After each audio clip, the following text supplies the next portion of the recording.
الكبدة الاسكندراني وجمالها بكل تركات النهاردة وبكل الخطوات اللي ممكن تاكلوا احلى كبدة اسكندراني من احلى عربية كبدة في اسكندرية. النهاردة انا جبتها لكم حد باب البيت.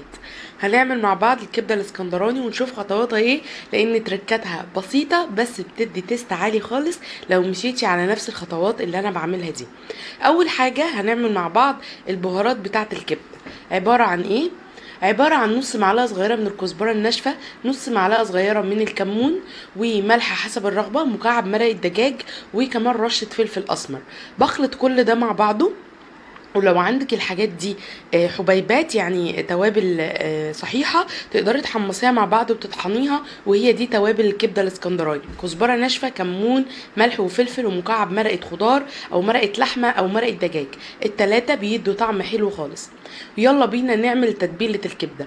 معايا 10 فصوص من الثوم او معلقتين كبار مليانين من الثوم المفروم. هحطهم كده في الهون، وتقدري لو انت عايزه تقلبيها مع بعضها مفيش مشكله.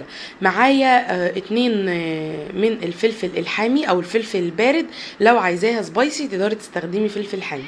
هدقهم كده مع بعض لحد ما افرمهم كده لحد ما يبقوا ناعمين.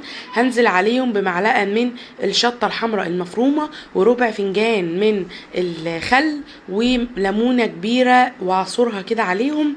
وهقلب كل ده مع بعضه. ودي تتبيله الكبده، تقدري تعمليها للكبده البانيه او للكبده اللي احنا هنشوحها النهارده، اللي هي الكبده الاسكندراني.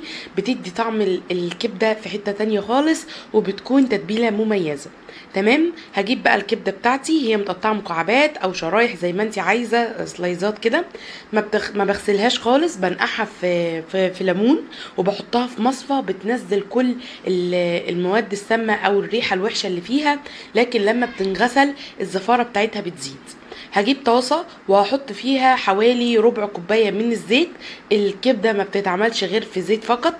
ومعايا قطع من الدهن متقطعه مكعبات، هنزل بيها كده واشوحها. الدهن حسب رغبتكم، عايزين كميته قد ايه.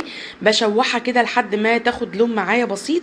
بتدي طعم الكبده، طعمها بيبقى تحفه جدا وبيبقى مميز، وبتكون كده طعمها فعلا غني كده كانك مقطعه فيها قطع من اللحمه. بقطع كده الدهن قطع صغيره، وباخد معلقه مليانه من التتبيله بتاعه الكبده اللي انا عملتها.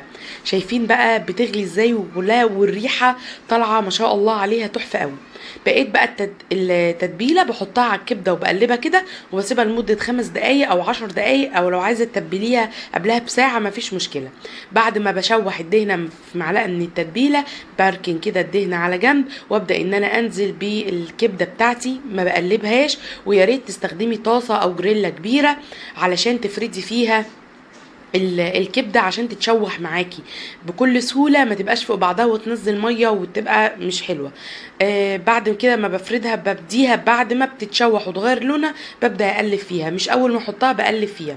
ببدا كده اللي انا اقلب فيها، وبحط بقى الملح حسب الرغبه زي ما انت عايزه، عدلي الملح بتاعك. وقبل ما اقفل عليها ب5 دقايق، بقوم مقطعه الفلفل كده ترانشات او جوليان، واحطها عليه. في الوقت ده انا خلاص هقفل على الكبده، علشان احس بطعم الفلفل. والكبده من الحاجات اللي ما بتحبش نار كتير، يعني 5 دقايق 10 دقايق تقليب وبقفل على طول. وقبل ما اقفل ب5 دقايق بحط الفلفل يتشوح واقفل عليها، والفلفل بقى بيستوي مع سخونيه الكبده. قبل ما اجي اغرفها، سواء تاكلها مع مكرونه او مع عيش فينو او مع اي عيش، بعصر عليها نص ليمونه. قبل التقديم على طول بعصر عليها نص ليمونه، ولما باجي اعمل سندوتشات بعصر عليها ليمونه كمان. بتخلي طعم الكبده والسندوتشات الكبده حلوه خالص. فكده تقدري تعملي سندوتشات كبده بنظافه وتبقى مضمونه في بيتك، في عيش فينو، في عيش آلي، في اي عيش انت حباه، مفيش اي مشكله. طعمها رائع جدا. اتمنى تجربوا الوصفه زي ما هي، وتعملوا شير للوصفه. لو بتتفرجي عليها على الفيسبوك تقدري تعملي شير ليها. يا رب الفيديو اللي عجبكم ما تنسونيش في اللايك والشير وسبسكرايب للقناة وتفعيل زر الجرس عشان يوصلكوا كل جديد. ومع السلامة.